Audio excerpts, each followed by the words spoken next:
Welcome to Cheater Confessions. Let's get started with today's story. My name is Richard, and I've never been one to believe in luck. I believe in discipline. I believe in showing up early, staying late, and doing the things no one else wants to do. That's how I built my construction company from nothing. Not with luck, but with years of sweat, missed holidays, and 18-hour days. I met Vanessa in my early 30s. I was already knee-deep in contracts, steel, and blueprints.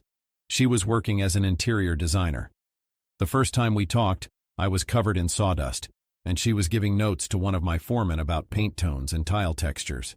She was beautiful. More than that, she was magnetic. She had this confidence in her voice, the way she spoke like the world owed her nothing, but she was going to take everything it had to offer anyway.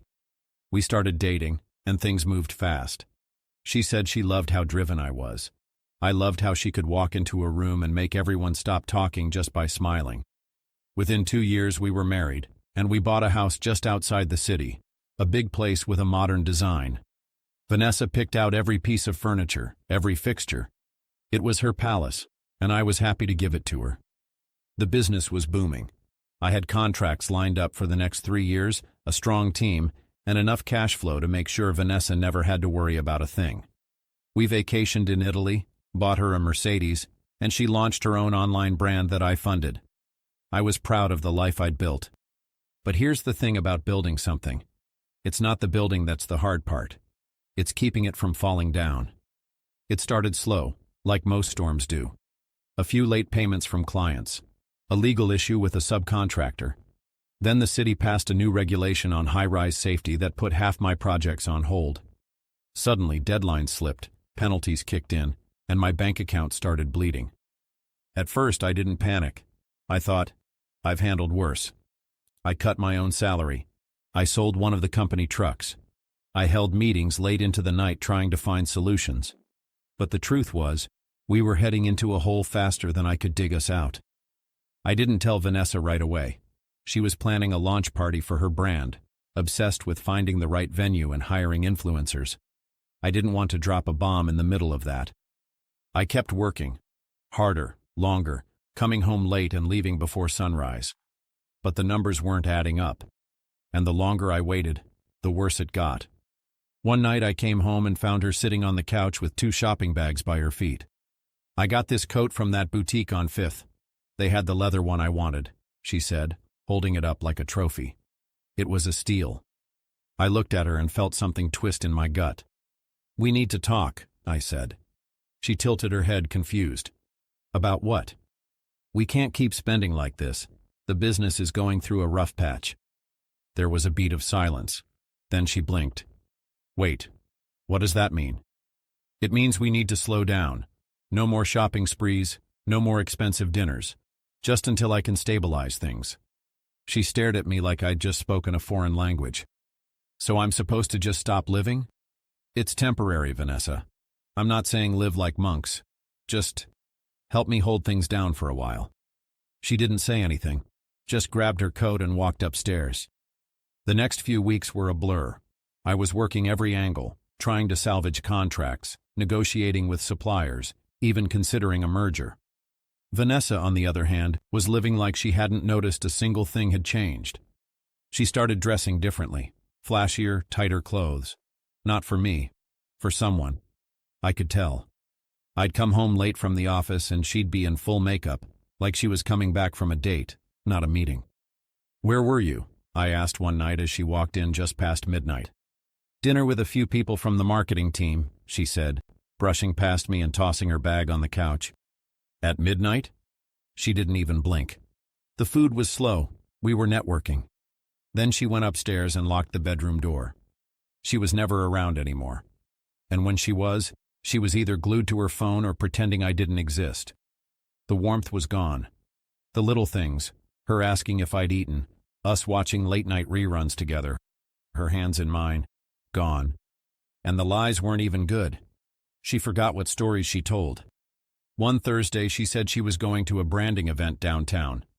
A few hours later, I bumped into Damien, an old client of mine, at a gas station. His wife was friends with Vanessa. When I mentioned the event, he looked confused.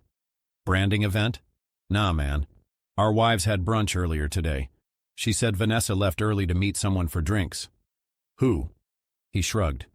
Didn't say. When I got home, I didn't mention it. I wanted to. I wanted to grab her phone and scroll through every message, every call log. But I didn't.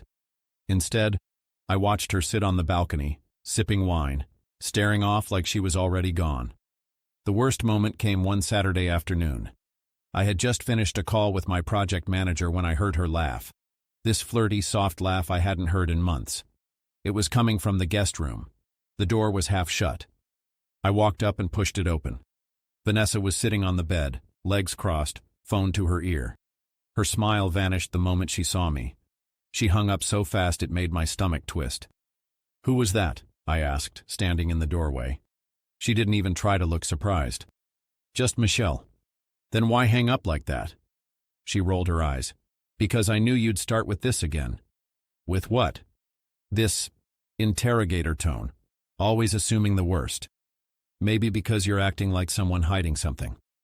She stood up, arms crossed. You're spiraling, Richard. Not everything is a conspiracy. I wanted privacy. That's not illegal. But secrecy is different from privacy. Oh my God, stop. You're not the victim here. You're just pissed that you can't control everything like you do with your damn buildings. She stormed past me, brushing my shoulder hard as she left. I didn't follow her. I sat down on the edge of the bed and stared at the floor. That was the moment I knew. I didn't have proof. I didn't need it. I could feel it in my bones. She was slipping away, piece by piece. Not suddenly, not all at once, but slowly, like sand through a cracked hourglass. And me? I was stuck between saving my business and pretending my marriage wasn't already halfway dead. Coming home didn't feel like coming home anymore. It felt like walking into someone else's house. Every conversation was thin ice. Every glance from her felt like a test I was failing. I'd sit in my car for 10 minutes in the driveway, just breathing, preparing myself to walk in, trying to guess which version of her I'd find inside, cold silence or sarcastic fire. I wasn't just losing her. I was losing myself. And the scariest part? I didn't know if I even wanted to fight for her anymore. But while everything at home was falling apart, the business wasn't waiting. It was bleeding out, and if I didn't act fast, it'd take everything down with it. After exhausting every other option, I knew what had to be done. My best shot at turning things around was a government contract that required upfront capital. I needed a loan, and the best collateral I had was our home. It wasn't an easy decision. I sat Vanessa down, hoping she'd understand. I'm putting up the house as collateral, I said. It's the only way to secure the contract and bring cash flow back. She stared at me, stunned. You're gambling our home? No, I'm investing in saving everything. I've run the numbers. The risk is minimal. You always say that. Minimal, manageable, calculated. And yet here we are, talking about risking the one thing that gives me any damn peace. I'm doing this for us, Vanessa. To protect what we've built. No, Richard. You're doing this for your ego. You can't admit that your precious company is drowning, so you'd rather drown us with it. Her words hit harder than I expected. I thought you believed in me, I said. I believed in stability, she shot back, and clearly you can't provide that anymore. That night she slept in the guest room, and the house never felt colder. I signed the loan papers on a Tuesday. It felt like swallowing glass, handing over the deed to the house I'd built with my own hands. Literally. I had laid the foundation, picked the stone, designed the deck in the back, and now it was collateral. But I had no choice. Vanessa didn't yell when I told her. Didn't cry. She just walked past me like I was a stranger on the street. No words. Not even a look.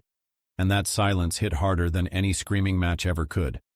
For the next few days it was like we were two ghosts living under the same roof. She avoided me completely. She ate her meals alone, slept with her back turned. The air between us was ice. Then came that Thursday. I had a 2-day trip to Dallas. Just a few client meetings, nothing major.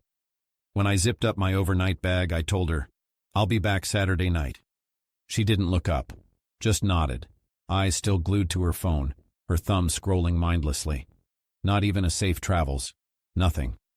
I stood there for a second, waiting to see if she'd say anything. She didn't. So I left. I came back Saturday evening. Got in earlier than expected. When I stepped through the front door, I noticed it right away. Too quiet. No music, no TV, not even the usual hum of the fridge. "Vanessa?" I called out, my voice echoing through the house. No answer. I moved down the hallway. Her heels weren't by the door. The coat she always left hanging. Gone. Upstairs, the bedroom door stood wide open. That's when the pit hit my stomach. Her vanity was cleared. Not a brush, not a lipstick left behind. Her jewelry drawer, empty. Half the closet hangers bare. Not even the scent of her perfume lingered. I checked the bathroom. Her toiletries. Gone. The silk robe she wore every night? Nowhere. I moved quickly, panic kicking in. Down the stairs, into the garage. Her car was gone. It wasn't until that moment that I fully understood. She hadn't just walked out. She'd disappeared. Vanished. Erased herself from the house like she'd never lived there. No note. No text. No, "I'm sorry." No, "I need space." Just an empty home that echoed louder than any goodbye ever could. I stood in the middle of the living room trying to make sense of it. My hands were shaking. My brain scrambled for rational explanations. Maybe she went to her sister's. Maybe something happened. I called her. Straight to voicemail. I texted. No reply. It wasn't until that night I got a message from an unknown number. "I need more than broken promises. I'm with someone who can actually take care of me now. Don't contact me." That was it. 12 years together, gone with one text. No explanation, no closure. Just a one-line text from a burner number and a clean exit. She didn't just leave me. She replaced me. With someone who can take care of her. That's when the numbness kicked in. I didn't throw my phone. I didn't scream. I just sat there, in the house I built, reading her message again and again until the words blurred into one. And for the first time in a long time, I realized something. She never loved the life with me. She loved the life I gave her. And the moment it cracked, she was gone. But here's the thing Vanessa didn't remember. Before we got married, my cousin Mark, he's a divorce lawyer, gave me some advice. "Success is attractive," he told me. "But when success wobbles, you'll find out who's really holding the ladder." So we drew up a prenup. Clear, solid, legally airtight. If she ever left me for someone else or cheated, she walked away with nothing. At the time, Vanessa just laughed. "You think I'm going to trade you in for a sugar daddy?" "Just a safety net," I told her. She signed the papers and never gave them a second thought. Not until 2 days after she left, when a package showed up at her new address. Inside, legal documents. I had forwarded that smug little text she sent me to my lawyer. Now it was Exhibit A. And just like that, Vanessa realized she hadn't just walked out of our home. She had walked into a financial mess of her own making. The man she ran off with turned out to be a local businessman named Alan. He ran a few nightclubs, flashy cars, big Instagram following, always showing off. But behind all that, no real money, just leased luxury and credit card debt. Vanessa didn't know that. By the second month of her new life, she was living with him in his condo, with its broken heater and loud neighbors. Her upgrade had turned into a downgrade with fancy lighting. She didn't see it coming. That's the thing with people who chase surface. They never look deep enough to see the cracks underneath. I didn't gloat. I didn't say a word. It didn't take long before the messages started coming. At first, it was one text. "Hey, just wanted to check on you." A week later, another. "I miss talking to you. Hope you're okay." Then came the first call, straight to voicemail. She left a message. Her voice was soft, almost careful. "Richard, I know I messed things up. I just needed to breathe for a while. I think I panicked. I didn't mean to hurt you." I deleted it without listening to the end. Then more calls followed. More texts. She said she made a mistake, that she'd jumped too fast. Claimed she didn't see Alan clearly until it was too late, that he wasn't the man she thought he was. Meanwhile, I was rebuilding. Not just my company, but myself. Quietly. Steadily. The business had found its legs again. New projects were landing. The numbers were crawling back into the green. I had restructured the team, trimmed the fat, renegotiated deals, and clawed back control. It wasn't glamorous work, but it was solid. I let go of waiting for apologies, stopped replaying the what-ifs, quit asking myself what I could have done differently. Because the truth is, I didn't fail. She did. Not just in loyalty, but in judgment, in character, in vision. She saw luxury as love. And the second the luxury cracked, so did her vows. And I wasn't going to let that kind of weakness back into my life. Not ever. Thank you for watching.